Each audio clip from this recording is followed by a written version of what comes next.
Ahora imos con este outro asunto que lles anunciamos, o do Xabaril en Agolada. Rocío Padín, están desesperados, non? Sí, aquí na Agolada non é extraño levantarse e ver as fincas así como están a ver, completamente destrozadas. Por eso nos quixemos vir a falar con Miguel, un gandeiro da zoa. Moi bo día, Miguel, como estás?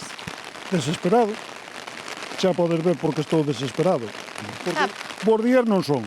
Que está a pasar aquí co Porco Bravo? Bueno, porque me ten manía, gustalle o meu territorio e quere fastidiarme, simplemente. Ou é que hai moitísimos, non o sei. Ti tiveches que sementar as túas fincas até en 3 ocasións para alimentar o teu gando. Sí, bueno, esta en concreto xa arreglei 3 veces e, bueno, xa ves que hai que volver a arreglar. Non sei o que facer. Sen fincas, ves que o teu gando non ten alimento. No, bueno, aquí se non hai forraxe, se non crece a erva, non hai forraxe para as vacas. Iso é así. A primavera está a volta da esquina, aunque ainda non chegou o inverno, pero ben sabemos como é todo. Entón, se non hai forraxe, non hai alimentos, non hai alimento, non hai leites, non hai leite, non hai cartos. As contas non fallan. Ti, en canto cuantificas as perdas por culpa do Porco Bravo? Redondeando sobre uns 2.000 euros.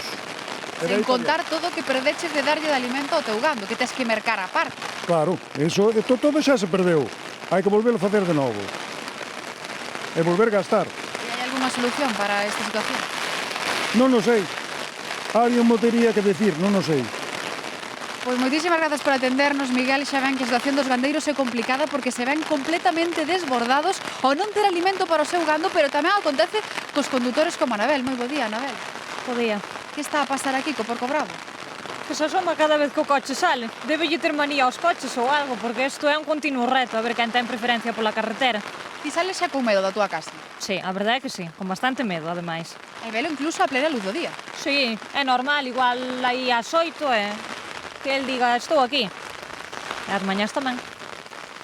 Pois moitísimas grazas por atendernos. Xa ven que gandeiros non lleven solución á súa situación e os condutores saen atemorizados das súas casas por medo a toparse cunha manda de xabarís, compañeiros.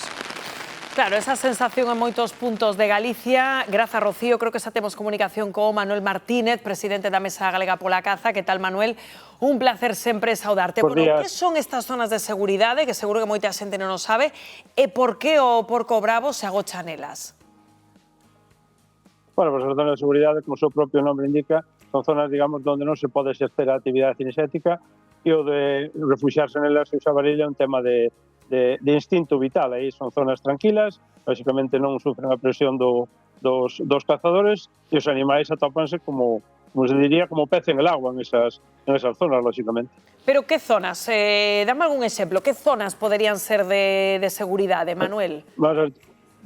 Todas as zonas periurbanas, todas as zonas, os márgenes das estradas, das autoestradas, esas son todas as zonas de seguridade. Os parques, calquera edificación ten unha zona de seguridade de 50 metros na súa contorna e, sobre todo, as zonas periurbanas, que é onde o xabaril, o que se percibe ahora mesmo é que é un desplazamiento desas poblacións. Non tanto unha superpoblación, sino que os animais, vou xa repetir, fruto desa tranquilidade, que é polo que se moven, tranquilidade e alimento, aí teñen o mesmo que no monte, nadie os molesta, entón os animais baixan ás cidades, porque os tecores manifestanos que non ven esa superpoblación de xabaril no monte.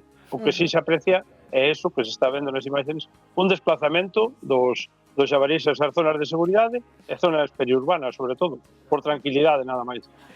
Pois outro reto que tendes por delante, porque é alucinante que o xabaril recoñeza perfectamente cales son esas zonas e que saiba que aí non o van a dar caza. Manuel Martínez, moitas grazas, como sempre, por atendernos.